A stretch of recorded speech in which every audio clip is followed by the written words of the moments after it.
Nah, akhirnya terbukti teman-teman semuanya gitu loh. Kalau kita mengacu kepada peraturan OJK ya, yang mana OJK menerbitkan tentang ciri-ciri pinjol ilegal. Teman-teman mungkin selama ini lupa untuk melihat apa aja ciri-ciri dari pinjol ilegal. Ya, sehingga ciri-ciri yang disampaikan oleh OJK ini itu ada di dalam pinjol legal. Makanya saya bilangin, sebagian besar pinjol legal OJK, kalau kita berpatok kepada ciri-ciri yang disampaikan OJK, itu kebanyakan mereka masih ilegal. Dan satu hal lagi juga buat teman-teman semuanya, yang mau kita bahas juga nanti, selain ciri-ciri dari pinjol ilegal yang dipakai oleh pinjol legal, kita juga pengen membahas nantinya biar teman-teman tahu penjualan data gitu loh, atau pelelangan data yang dilakukan oleh pinjol legal kepada pinjol ilegal ya. Ini untuk teman-teman semuanya yang baru telat bayar atau yang menyatakan sudah tidak mampu bayar, simain video ini sampai habis, jangan Anda skip, dan jangan lupa juga untuk Anda share juga video ini sebanyak-banyaknya ke teman-teman yang lain. Jangan sampai ada yang meminjam di pinjol-pinjol, mau itu legal, mau itu kata OJK telah ada legalitas yang lebih jelas, terverifikasi dan segala macam, mendingan urungkan niat Anda untuk meminjam di pinjaman online, karena tidak akan sesuai fakta dengan yang Anda lihat di media sosial. Oke? Ini saya sampaikan buat teman-teman semuanya, sekalian kita membahas juga ciri-ciri pinjol ilegal yang dipakai oleh pinjol legal. Oke. Pinjol ilegal memiliki ciri-ciri seperti tidak terdaftar di OJK, memang benar. Menawarkan pinjaman dengan proses yang sangat mudah, bunga dan denda tidak transparan, serta menggunakan cara penagihan yang kasar dan mengancam. Oke. Bunga pinjol legal transparan atau tidak? Coba teman-teman dulu. Iklan yang mereka sampaikan 0, sekian persen, aturan OJK juga 0, sekian persen, fakta yang terjadi di lapangan sesuai atau tidak? Isi di dalam kolom komentar buat teman-teman semuanya, biar ini viral dan mata pun terbuka semuanya gitu loh. Anda meminjam berapa, Anda diminta membalikan berapa. Kalau saat ini Anda mengalami telat bayar, sekarang total hutang Anda itu berapa? Tolong disebutkan jumlah pokoknya, berapa yang harus Anda kembalikan khusus untuk pinjol legal. Berikut adalah ciri-ciri pinjol ilegal yang perlu diwaspadai. Yang paling pertama, tidak terdaftar di OJK. Oke, kita nggak ada masalah, tidak terdaftar di OJK. Pinjol ilegal tidak memiliki izin resmi dari Otoritas Jasa Keuangan atau OJK, yang berarti mereka tidak diawasi oleh otoritas yang berwenang. Oke lah ya, kita maklum-maklumin aja, namanya juga ilegal. Oke. Habis itu proses pinjaman terlalu mudah. Pinjol ilegal sering menawarkan pinjaman yang syaratnya sangat mudah, seperti hanya dengan KTP tanpa verifikasi yang ketat. Masih banyak pinjol-pinjol legal yang saya rasa menerapkan dengan hal yang sama, modal KTP tanpa verifikasi yang ketat. Kalau nggak, dari mana ada orang dia hanya sebatas tertipu ya, dia tidak verifikasi dengan wajah tapi tiba-tiba dananya cair gitu loh, dan dia ditagih gitu loh ya. Itu juga masih banyak saya rasa. Habis itu lagi, bunga dan denda tidak transparan. Pinjol legal, bunga dan denda juga tidak transparan. Bunganya katanya sesuai dengan aturan OJK 0, sekian persen. Ya, 0, sekian persen. Tapi fakta di lapangan apa yang terjadi? Ada orang yang mau minjam 1 juta itu harus dibalikan 2 juta. Ya. Kalau kita mengacu kepada peraturan OJK, dari mana proses ini bisa dapatnya gitu loh. Sementara 0,2%. Ya. Jadi kalau kita mengacu dalam hal ini, semua ciri-ciri yang ada di dalam ilegal ini dipakai oleh pinjol legal. Oke? Habis itu untuk poin nomor 1, 2, 3, 4, nomor 4. Nah, ini saya yakin kalau kita berpatok kepada poin nomor 4, setengah dari pinjol legal hari ini ilegal gitu loh. Ya, setengah dari pinjol legal hari ini ilegal. Kalau pinjol ilegal, sesuai dengan yang disampaikan Bapak Mahfud MD, tidak usah dibayar. Ada OJK hari itu di sana gitu loh. Ya, OJK menyampaikan penagihan kasar dan mengancam. Masih banyak pinjol legal yang melakukan penagihan kasar dan mengancam. Ya, cocok nggak ini disebut dengan ilegal? Pinjol ilegal sering menggunakan cara-cara intimidatif dan menagih hutang, dalam menagih hutang seperti mengancam, menyebarkan data pribadi dan melakukan pelecehan. Coba teman-teman semuanya, isi aja di dalam kolom komentar, pinjol mana hari ini yang melakukan pengancaman, intimidasi, penyebaran data pribadi dan melakukan pelecehan. Isi di dalam kolom komentar. Ini ciri-ciri pinjol ilegal yang disampaikan oleh OJK tapi dipraktekkan oleh pinjol legal. Ya. Dari poin 4 ini saja kita bisa vonis semua pinjol-pinjol legal yang melakukan pengancaman, penagihan cara kasar itu adalah ilegal. Kalau ilegal apa? Tidak perlu dibayar, tidak usah dibayar, ya.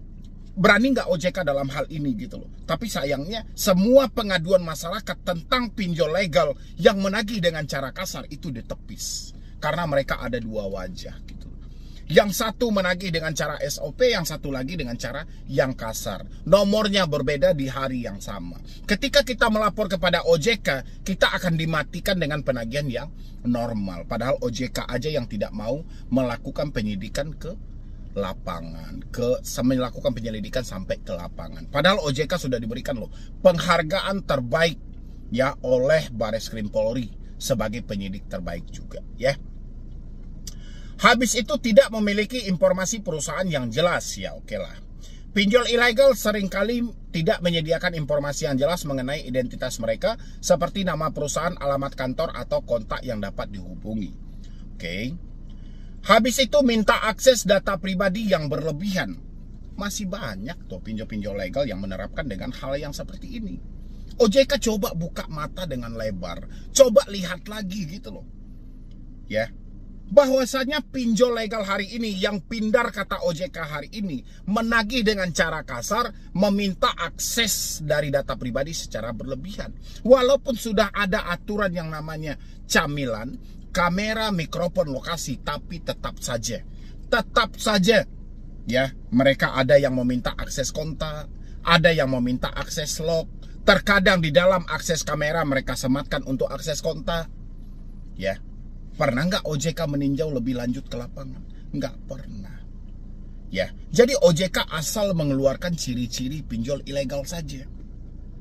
Tapi tidak memahami dengan maksimal bahwasannya ciri-ciri pinjol ilegal ini itu dipakai dan dipraktekkan oleh pinjol legal.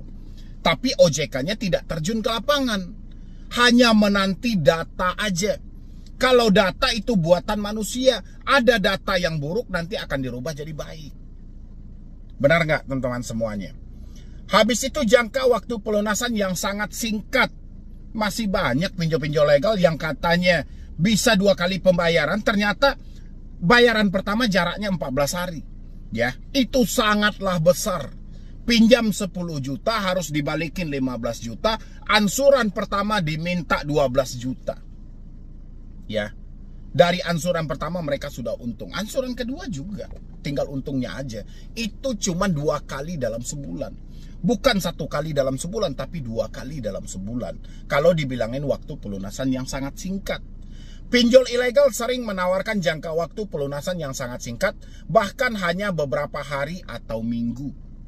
Terus apa bedanya dengan pinjol legal? Siapa di sini buat teman-teman semuanya yang hutangnya harus dibayar 14 hari? 1 bulan itu Anda harus membayar 2 kali. Siapa di sini? Isi dalam kolom komentar. Pinjol apa namanya?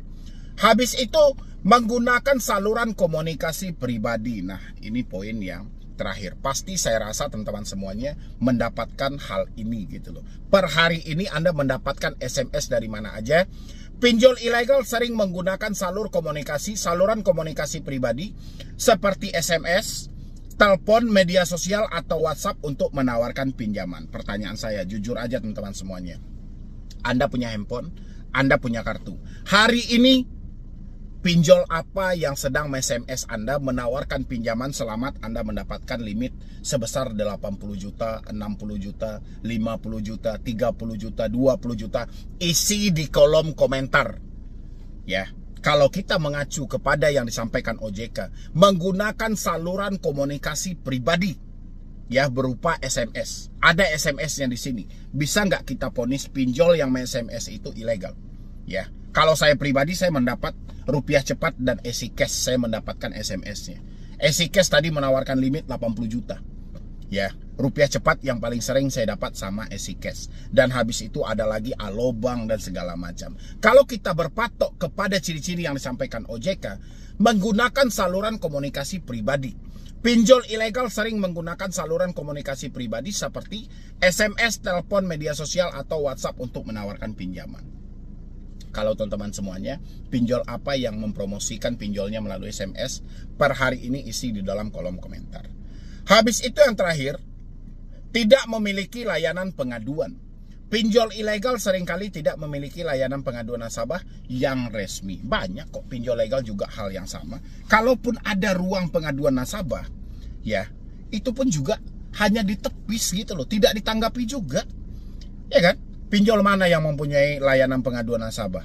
Pernah nggak mereka telusuri dari pengaduan yang ada? Ya, jadi yang paling mencolok buat teman-teman semuanya adalah yang pertama mungkin soal yang mana tadi ya? Yang pertama mungkin soal proses pinjaman terlalu mudah. Itu juga dilakukan oleh pinjol legal. Habis itu bunga dan denda tidak transparan dilakukan oleh pinjol legal. Penagihan kasar dan mengancam juga dilakukan pinjol legal. Habis itu meminta akses pribadi, sebagian mungkin ada dari pinjol legal. Habis itu menggunakan saluran komunikasi pribadi. Sebagian dari pinjol legal menggunakan saluran komunikasi pribadi. Habis itu tidak memiliki layanan pengaduan yang jelas. Sebagian besar juga. Gimana menurut teman-teman semuanya? Ciri-ciri pinjol ilegal benar atau tidak dipraktekkan oleh pinjol? Ciri-ciri pinjol ilegal dipraktekkan oleh pinjol legal. Ya, silahkan teman-teman isi di dalam kolom komentar. Kalau Anda sudah tahu ciri-ciri itu, bahwa ada di dalam tubuh pinjol legal, berhenti aja membayar. Itu jauh lebih baik. Oke, mungkin dari saya cuma itu aja informasinya. Mudah-mudahan video ini bisa viral dan bisa membuka mata OJK. Jangan asal mengeluarkan ciri-ciri aja, tapi dia tidak tahu apa yang terjadi di lapangan. Ya, jadi sekian dulu dari saya, Medi Broni. Wassalam.